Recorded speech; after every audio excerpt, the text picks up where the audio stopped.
Felek,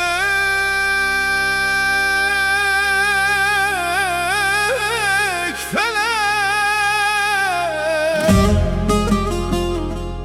ne istiyorsun benden?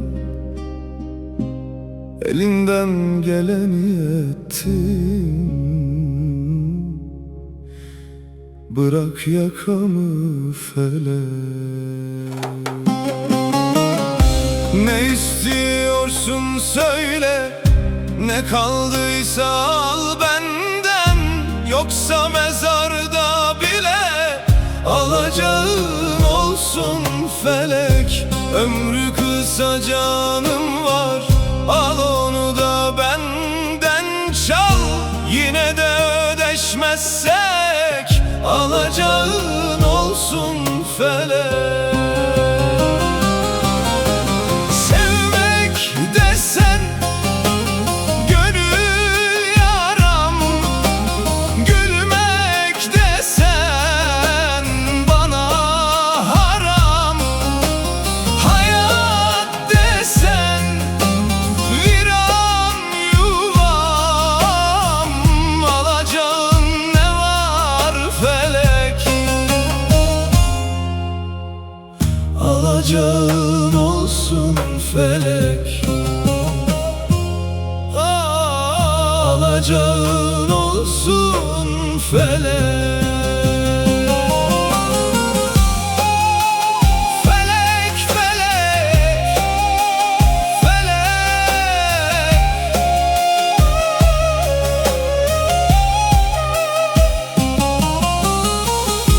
Ne yaptım ki sana? Düşman kesildin bana. Yazıklar olsun felek.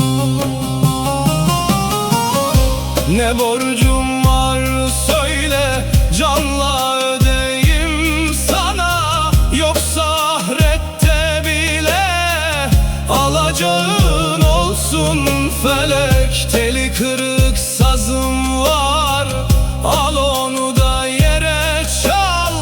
Yine de ödeşmezsek alacağın olsun felek. Yarim nerede, kime soram? İsmi zikrim, dilde duam. Mazi desen yok hatıram, alacağın ne var felek? Alacağın olsun felek.